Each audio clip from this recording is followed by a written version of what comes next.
Hi കൂട്ടുകാരെ, എല്ലാവർക്കും എൻ്റെ ചാനലിലേക്ക് വീണ്ടും സ്വാഗതം. അപ്പോൾ ഇന്ന് ഞാൻ വന്നിട്ടുള്ളത് ചോറിൻ്റെ കൂടെയും ചപ്പാത്തിയുടെ കൂടെയും അപ്പത്തിൻ്റെ കൂടെയൊക്കെ കഴിക്കാൻ പറ്റിയൊരു കറിയായിട്ടാണ്. ഇത് നമുക്ക് വേണമെങ്കിൽ തോരനായിട്ടും അതുപോലെ തന്നെ ഗ്രേവിയുള്ള കറിയായിട്ടും എടുക്കാവുന്നതാണ്. ഇത് വളരെ ഈസി ആയിട്ട് നമുക്ക് തയ്യാറാക്കി എടുക്കാം. അതുപോലെ തന്നെ നല്ല സൂപ്പർ ടേസ്റ്റാണ്. ഈ ഒരു തോരൻ അല്ലെങ്കിൽ ഈ ഒരു കറി ഉണ്ടെങ്കിൽ നമുക്ക് ചോറിൻ്റെ കൂടെ വേറെ ഒന്നും തന്നെ ആവശ്യമില്ല. ഇത് എൻ്റെ ഒരു ഫേവറേറ്റ് കറി ഇത്. അപ്പോൾ അതെങ്ങനെ ഉണ്ടാക്കാൻ നോക്കാം. അതിന് മുന്നായിട്ട് എൻ്റെ ചാനൽ നിങ്ങൾ ഇതുവരെ സബ്സ്ക്രൈബ് ചെയ്തിട്ടില്ലെങ്കിൽ ഈ വീഡിയോയിൽ ഇരിക്കുന്ന റെഡ് കളർ സബ്സ്ക്രൈബ് ബട്ടൺ ഒന്ന് ക്ലിക്ക് ചെയ്ത് തരാം കേട്ടോ. തൊട്ടടുത്തുള്ള ബെൽ ബട്ടനും കൂടി ക്ലിക്ക് ചെയ്യുക. അതിൽ ഓൾ എന്ന ഓപ്ഷനും ക്ലിക്ക് ചെയ്യണേ. അപ്പോൾ നമുക്ക് വീഡിയോയിലോട്ട് പോകാം. അപ്പോൾ നമുക്ക് ആദ്യം തന്നെ ഉരുളക്കിഴങ്ങൊന്ന് തൊലി കളഞ്ഞെടുക്കാം. അപ്പോൾ ഇതുപോലത്തെ ഒരു പീലറൊക്കെ ഉണ്ടെങ്കിൽ വളരെ ഈസി ആയിട്ട് നമുക്ക് ഈ ഉരുളക്കിഴങ്ങിൻ്റെ ഒക്കെ തൊലി കളയാൻ സാധിക്കുന്നതാണ്. എനിക്ക് കുറച്ചും കൂടെ എളുപ്പമായിട്ട് തോന്നുന്നത് ഇതുപോലത്തെ പീലറൊക്കെയാണ്, കത്തിനേക്കാൾ കൂടുതലായിട്ട് നല്ലത്. അപ്പോൾ ഇതിൻ്റെ ആ പൊട്ടറ്റോയുടെ ഭാഗമൊന്നും അധികം പോവില്ല, തൊണ്ട് വളരെ കൃത്യമായിട്ട് പോയി കിട്ടുകയും ചെയ്യും. അപ്പോൾ ഞാൻ ഇതിലേക്ക് 2 പൊട്ടറ്റോ ആണ് എടുത്തിട്ടുള്ളത്. അപ്പോൾ നമുക്ക് നന്നായിട്ട് ഫ്രഷ് ചെയ്തെടുക്കാം. ഇനി നമുക്ക് വെജിറ്റബിൾസ് കഴുകിയെടുക്കാം. നമ്മളെപ്പോഴും വെജിറ്റബിൾസൊക്കെ മേടിച്ച് കഴിയുമ്പോൾ കുറേ നേരം നമ്മൾ വെള്ളത്തിൽ ഇങ്ങനെ മുക്കി വെക്കണം. മൊത്തം വിഷമൊന്നും നമുക്ക് കളയാൻ സാധിച്ചില്ലെങ്കിലും കുറേയൊക്കെ നമുക്ക് കളയാൻ സാധിക്കും. അപ്പോൾ കുറച്ച് ഉപ്പും അതുപോലെ തന്നെ മഞ്ഞൾപ്പൊടിയൊക്കെ മുക്കിയിട്ട് കുറച്ച് നേരത്തേക്ക് വയ്ക്കുവാണെങ്കിൽ നമുക്ക് കുറച്ചൊക്കെ എന്താ പറയുക, പുറമേ ഉള്ള വിഷങ്ങളൊക്കെ നമുക്ക് ഒഴിവായി കിട്ടുന്നതാണ്. അതിനുശേഷം നന്നായിട്ട് നമുക്ക് ക്ലീൻ ചെയ്ത് വാഷ് ചെയ്തിട്ട് എടുക്കാം.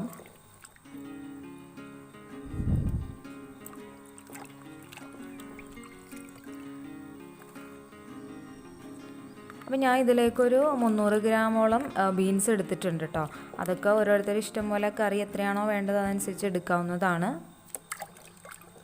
300 ഗ്രാം ബീൻസിന് ഒരു 2 ഉരുളക്കിഴങ്ങൊക്കെ മതിയാകും.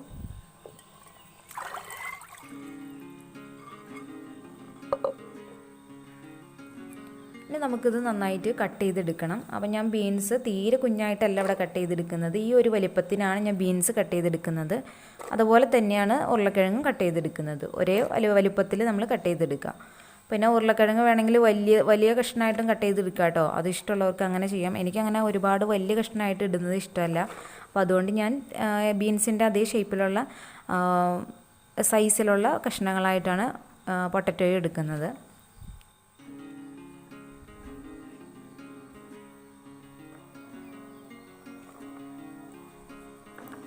പൊട്ടറ്റോ കൂടുതലായിട്ട് ഇഷ്ടമുള്ളവർക്ക് വേണമെങ്കിൽ പൊട്ടറ്റോ കൂടുതലായിട്ട് ചേർക്കാം. അല്ല, ബീൻസാണ് കൂടുതൽ ഇഷ്ടമെങ്കിൽ ബീൻസ് ചേർക്കാം.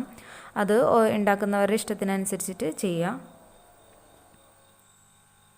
അപ്പോൾ ആദ്യം തന്നെ നമുക്ക് ഇതൊന്ന് വേവിച്ചെടുക്കാം. ഇത് ഓപ്ഷണലാണ്, ഈ വേവിച്ചെടുക്കൽ. ഇങ്ങനെ വേവിക്കാതിരിക്കുന്നതാണ് കുറച്ചും കൂടെ ടേസ്റ്റായിട്ട് എനിക്ക് തോന്നിയിട്ടുള്ളത്. പക്ഷെ ഞാൻ പെട്ടെന്നൊന്ന് വെന്ത് കിട്ടാൻ വേണ്ടിയിട്ട് ഇപ്പോൾ ഞാൻ വേവിക്കുവാണ്. അല്ലെങ്കിൽ നമ്മൾ ആ വെളിച്ചെണ്ണയിലിട്ട് നന്നായിട്ട് വഴറ്റിയെടുത്താലും മതി കേട്ടോ. അത് നിങ്ങളുടെ ഇഷ്ടം പോലെ നിങ്ങൾ ചെയ്തു നോക്കുക. ഇനി 2 ടൈപ്പിലൊന്ന് ചെയ്തു നോക്കുക. അപ്പോൾ അതിൻ്റെ വ്യത്യാസം മനസ്സിലാവും. അപ്പോൾ ഇത് വേവാൻ ആവശ്യമായിട്ടുള്ള വെള്ളം ഞാൻ ഒഴിച്ചു കൊടുത്തിട്ടുണ്ട്. ഏകദേശം ഒരു ഗ്ലാസോളം ഒഴിച്ചിട്ടുണ്ട്. ഇനി ഇതിലേക്ക് ആവശ്യത്തിന് ഉപ്പും കൂടെ ചേർത്ത് കൊടുക്കണം.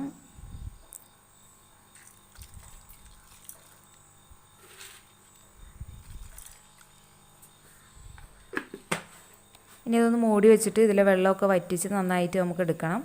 അപ്പോൾ നന്നായിട്ട് തന്നെ വെന്ത് കിട്ടും. അല്ലെങ്കിൽ ഞാൻ പറഞ്ഞ പോലെ വെളിച്ചെണ്ണയിൽ നന്നായിട്ട് വാട്ടിയെടുത്താൽ മതി. അത് ഇപ്പോഴല്ല, നമ്മൾ സവാളയൊക്കെ ചേർത്തതിന് ശേഷം.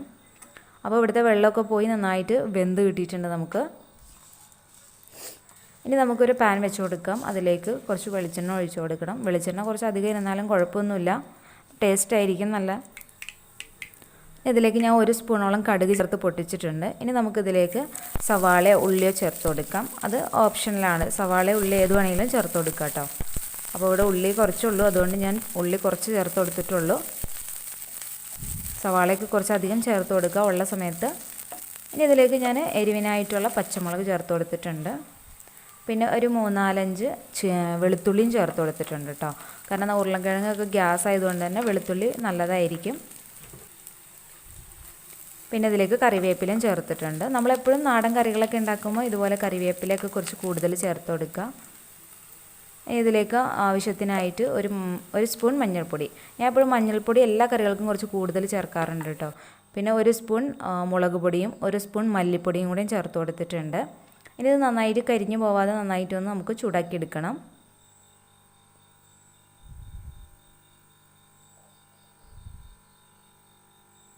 അപ്പോൾ ഫ്ലെയിം ഓഫ് ചെയ്യണ്ട, നമുക്ക് ലോ ഫ്ലെയിം ആക്കി വെച്ചിട്ട് നമുക്ക് ചൂടാക്കി എടുക്കാം.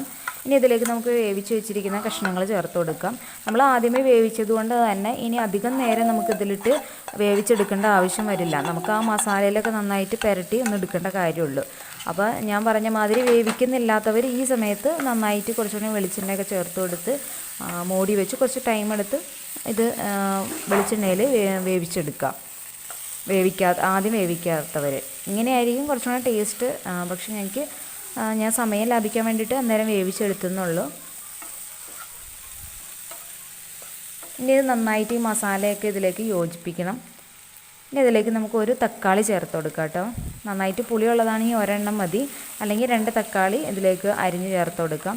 ഇനി ഇത് നന്നായിട്ട് തക്കാളിയൊക്കെ നല്ലോണം വഴന്ന് വരും. നമ്മളിത് നന്നായിട്ട് വഴറ്റി വരുന്ന സമയത്ത് തക്കാളി നന്നായിട്ട് വഴന്ന് കിട്ടും. തക്കാളി ഒന്ന് വഴന്ന് വരാൻ അധികം ടൈം ആവശ്യമില്ല. അപ്പോൾ നമുക്ക് ജസ്റ്റ് ഒന്ന് മൂടി വെച്ച് കൊടുക്കുകയാണെങ്കിൽ പെട്ടെന്ന് തക്കാളിയൊക്കെ വെന്ത് കിട്ടും.